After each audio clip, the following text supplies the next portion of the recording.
Hi, I'm Brian from Syntax. Today I'm going to share with you Employment Insurance System, EIS. Now, the first thing I would like to do is to apologize to all the friends that have tried to watch my Facebook Live regarding the EIS. Now, I don't know what happened with Facebook Live, but it seems like it doesn't work. Okay, maybe it's my computer problems. I have tried two computers, both also cannot work. So that's why I have to come up with this video to show you the things, and let's forget about the Facebook Live and continue with this video. Now, the first thing I would like to share with you is what is EIS? EIS is actually a new system, okay, have been implemented on 1st of January 2018, and it's a social security net to ensure the retrenched workers were protected.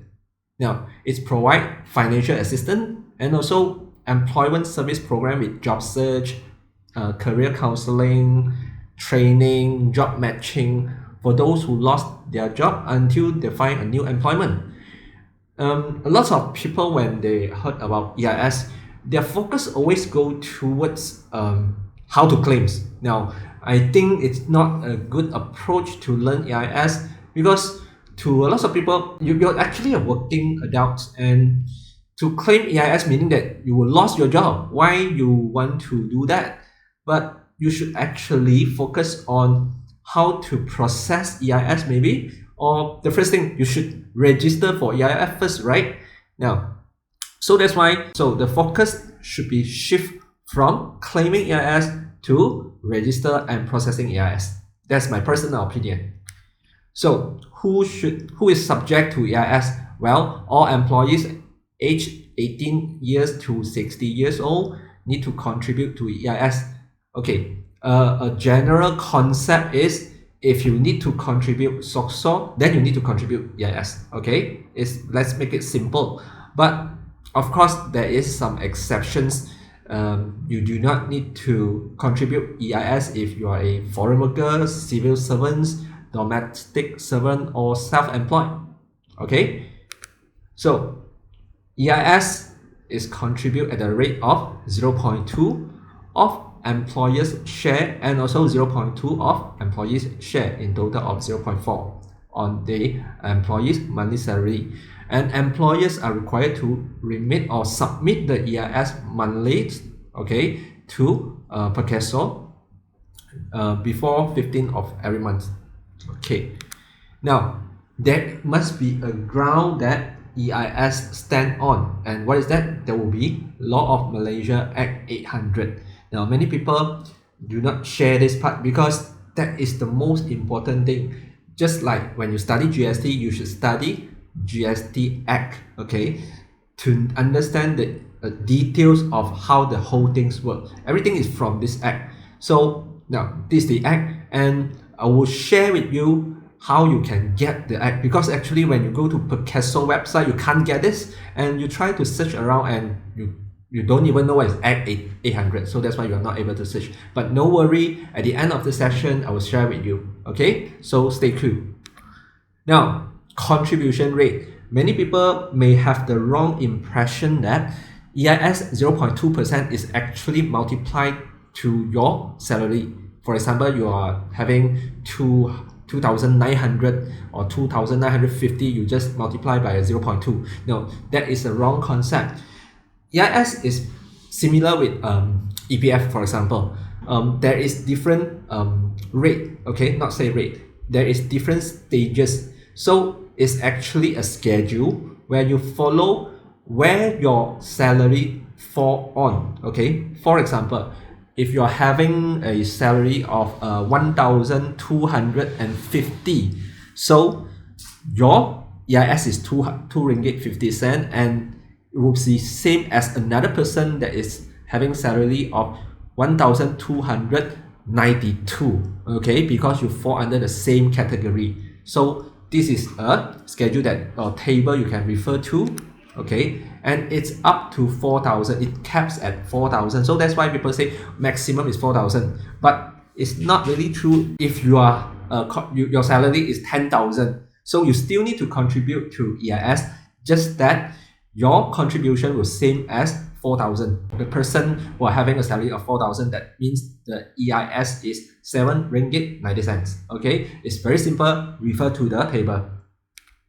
Okay, so there must be a lot of benefits from EIS. That's why the government would like to implement the system. So this is where we can see that from the person who lost their job, from the perspective of a company, for a perspective of a worker, the government, and the general Malaysians in total. So they will have different benefits.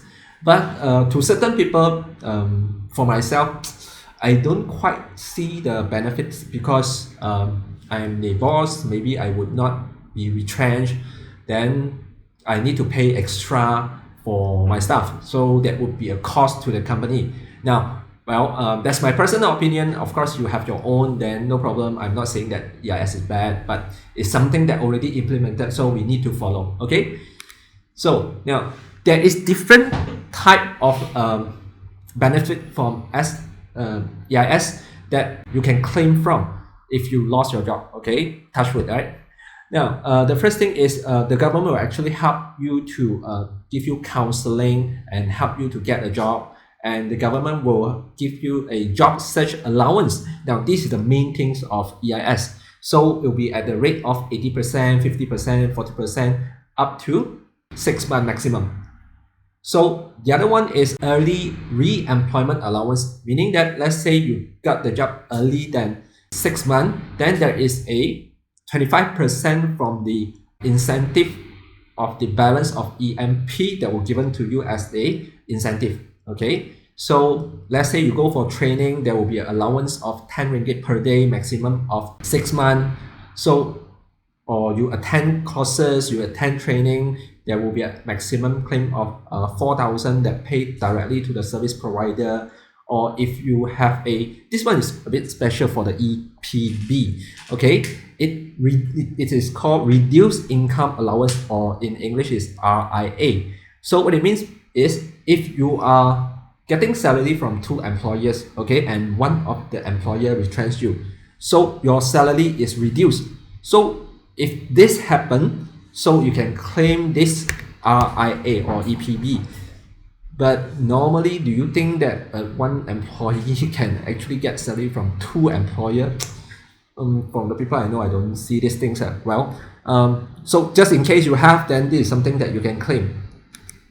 Now, everyone is keep on talking about claiming calculations. Even though I don't see this is important for me or for certain people, but never mind, I'll share with you. Just take an example.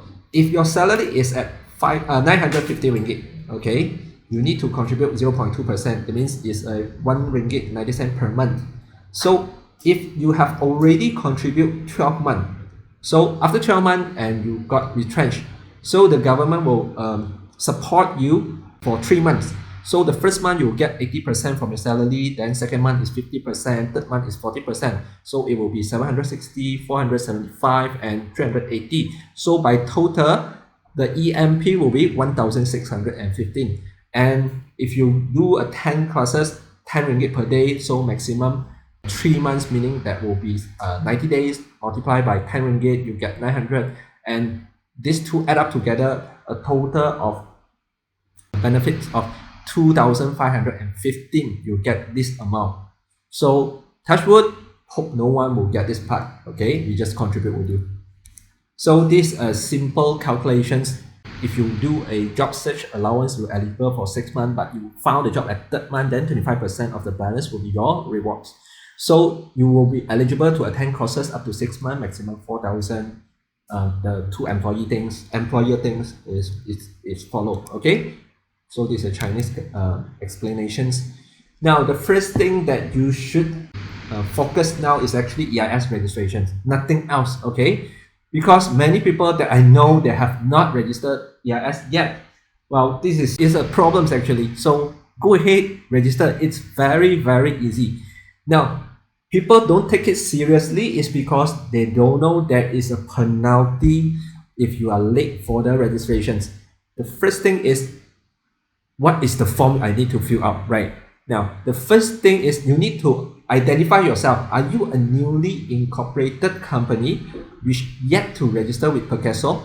If you are that kind of company, then you need to register with PERKESO for EIS using the SIP or EIS Form 1 and also SIP Form 2. Okay. If your existing company already have registered with PERKESO before, got a SOCSO number that is like my company's in Syntax Technologies, then you'll be using a form called SIP or EIS 1A and 2A. So very simple.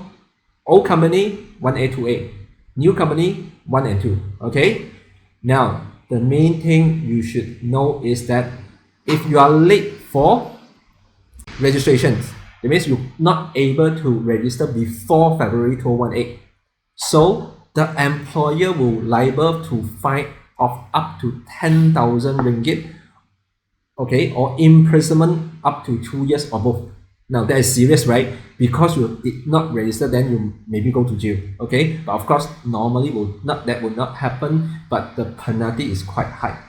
Okay, so go ahead and register EIS as soon as possible. Now, if you have problems getting the forms, you don't know where to get it. So below here there's 2 links. One is my Facebook page post, which I already share the 4 forms linking, or you can directly go to perkeso.gov.my. That's the link, and you can get a form. Basically, you download the form, you fill it up, you submit to PERKESO office, or you email to ID portal, or then the counter will generate a user ID and password for you. This together with the third form actually. Okay, then you get a URL and also a password. Then you are able to log into Assist Portal. Now, what is Assist Portal? That will be the third form, meaning that for any company who like to register with EIS, there's 3 forms together: 1, 2 plus the Assist, or 1A, 2A plus the Assist. Okay, so how to fill out the form? Very straightforward. You know all the field, except maybe you have confused with what is nombor pendaftaran. That will be your company registration number. Okay, company name, address. Okay, so there is different type of entity. Okay, are you a Sendirian Berhad? Okay, are you a sole proprietor? So just take accordingly. Then how would you like to pay EIS? You want to pay through PERKESO portal or direct internet banking? So you just take, and the person in charge of EIS normally is the HR guy who do the salary or do the SOCSO, EBF, PCB, right? Should be the one who put down the signature. Then of course SIP2, that is for the employee part. You put in the employee informations, okay, accordingly. Okay, there's one thing people will confuse over here is the nombor code majikan. That will be your SOCSO number. Okay, remember SIP2 is existing SOCSO members. That means you already have the SOCSO number, so put it over that field. So for SIP A1 is a new company. No, A1 is the old company, sorry. So company registration number, company name, SOCSO number, and industrial code. So what is industrial code? That will be the same industrial code which you use in GST and also your income tax. Okay, so nothing to be afraid. What if you are not GST registrant? Call your tax agent. You should have your they should be able to tell you what is your industrial code. If you are sole prop, look into your Borambi. Okay, then same things, the EIS person in charge. So here is the employee information and of course the company SOCSO number. Okay, for Assist Portal registration form, you can get it from here, and to fill it up, very straightforward also. You just need to take whether you have registered with iPERKESO before, tick on the left side or the right side.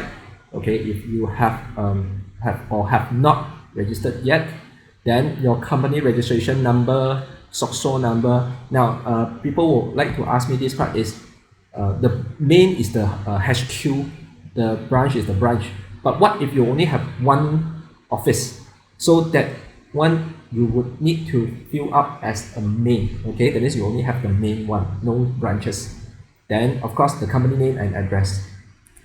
Okay, the next part, of course, the person in charge for EIS, same thing. Now the important part over here is the email address. The email address is the email that your company use for contact by PERKESO. Okay, it may not be the boss email, because some company, when they put the boss email address, the boss never check mail, so any correspondence between PERKESO and your company, no one will know. The same things go to your GST. I always emphasize the email that you put under GST portal is very important, because correspondence. Okay, so make sure you put in a correct and a email address that you always go in to check mail. Okay, so just in case, that's my advertisement. Okay, so which kind of wages is subject to EIS? This is all the wages which is subject to EIS, except, we need to look at exceptions. SOCSO, EPF, and pension fund, no need to, it's not subject to EIS. Traveling allowance, not subject to EIS. Special expenses or retirement payment, bonus, or under any benefits under the written law administered by the organization, that is under your company handbook and things like that, is not subject to EIS. Straightforward. This is the Chinese explanations. Now we know how to register for EIS. So the next thing that we should learn is not how to claim, because no one wants to claim. We should know how to calculate and process EIS in our monthly payroll. I highly recommend you to get a payroll system. Maybe SQL payroll, you can consider. If you are, then you can contact me. Now, why payroll system is so important is, because in payroll now, you don't only need to process or calculate EPF, SOCSO, PCB, then HRDF, now you have EIS. In the latest version of SQL payroll, version 131, latest version, very new, we already put in all the EIS functions. The first thing that we put in is actually the contribution or the EIS schedule. You remember the schedule, that how much is your salary and it go under which range and what is the deductions like, is already in the system, and what kind of EIS contribution setting is already automatically done. So basically, every month you just need to click one button and the system will calculate everything for you, from EPF, SOCSO, PCB, HRDF, and EIS. That would be nice, right? Compare with you need to manually and calculate all the stuff, and you are not sure whether it is correct or not. And don't forget, not only EIS, in January 2018, EPF have changed from 8% to 11%. So it's not an option anymore to opt for 8%. And there is some slight changes in the PCB calculation also. Now, if you are using manual, are you sure that your calculation is correct? Or if you are using a payroll system that you never upgrade, please contact your dealer or contact me to upgrade your system. And make sure your payroll system is up to date. If your dealer say or that payroll system person in charge say no need, that is a lie, because EIS started in January 2018, and make sure the EIS amount is deducted correctly inside your payslip. Now, instead going to the PERKESO portal, actually you can go to SQL payroll system to get the form 1A, form 2 and form 2A directly from the system. And here you can select the industrial code from our system, and the system will calculate everything for you automatically. Before we go into details, I just give you a quick glance of how SQL payroll in action for EIS. So the first thing is under the company profile. This is where you can set up the industrial code. And this is the SOCSO number. Then, of course, you want to see the EIS contribution table is over here. So you look at where is your salary. Then how much is the deduction? And every month, what you need to do is very simple. Just go to payroll, and just process it. Then you have your payroll done. Okay, so you just print accordingly. So from payslip, okay, so let's have a look on the payslip how EIS presented. So over here you can see the EIS deduction and PCD deduction, EPF, so everything is calculated automatically with one click of button. Okay, that is fast, right?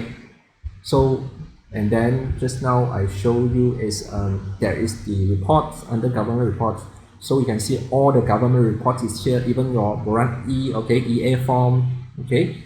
This part is your Borang EIS 11A, 22A. Let's have a look, quick one, okay. Go in, let's say I select 1A because it's an existing company, and ta-da, all the information have already filled up for you. What about 2A? Okay, quick one, just go to payroll, government reports, okay. Let's have a look on 2A. So same thing, you can see that all the employee information have already filled up. Can print out, fill up, put in your signature and submit. Okay, instead go to PERKESO to download the file and so on. Okay, so we continue with EIS contributions. So for EIS contribution, there are two ways to making monthly contribution payments as described below. The first one is employer need to manually enter the data in the portal. So based on the salary enter and ECR, employment insurance system contributions received will appear and the contribution amount is then will be automatically generated. So a simple way is just upload a text file from your payroll system. So the same things will happen. Instead you key manually, then you just upload a text file, just like GST submission. You can just upload a text file from your accounting system. So now it's upload a text file from payroll system to EIS or maybe to your income tax or EPF and so on. Okay. So next one is these Chinese explanations. Now we are informed that employer enter the data into Assist portal will show two separate amount. Okay, which is the SOCSO and EIS contribution separately. So nevertheless, employer need to prepare two check or two payments separately and pay accordingly before 15th of every month. Okay, just like your SOCSO. This general payment or how your EIS should be made. Okay, so you can see that after you submit the things, the payment can make through PERKESO portal, online, okay, or even certain bank counter. Okay. So who is eligible to claim EIS? Well, everyone who lost their job that insured by EIS and willing to work and actively seeking employment is eligible to claim, except if you are voluntarily resign, expiry of your service contract, termination of service contract on mutual agreement without terms and conditions between you and your boss, okay, completion of work according to the service contract, retirement and termination due to misconduct. All these are not eligible to claim EIS, but normal people, no problem. Okay, so if you lost your job, okay, then you should submit an application form together with the evidence to PERKESO within 60 days from the date you lost your employment. So what should be the proof? Maybe termination letter, okay, maybe it's the proof. So together with the application form, then you submit and you try to claim it and get the money. A very important thing is how we get all this information. There is three main sources. The first one is this. It's actually a PowerPoint presentation by PERKESO. Okay. Just now, if you remember, the claiming chart is actually from this PowerPoint presentation. Okay. I'll share with you. Okay. The second one is Rang Undang-Undang, the sections of the rules, and the most important thing, of course, is the Law of Malaysia Act 800. Everything of EIS is built based on this act. So that is the most important thing. Well, now a good news for you is, as I promised, I'll give my PowerPoint presentation for you for totally free of charge. Okay, so what you need to do is actually just go to my website www.syntech.com.my give me your email and I'll send the PowerPoint presentation to you. No rules and regulations. So you can share this information or share this video with your friends. But one thing is I will remove this free PowerPoint distributions by the end of this week. So make it fast. Distribute the video to everyone that you know who need to know what is EIS. So again, do not focus on claiming EIS. Focus on registration. Focus on how you process the EIS and how to contribute and pay the money. Well, that's for today. I'm Brian from Syntax Technologies. Hope to see you guys in the next training or so on. Good day. Thank you.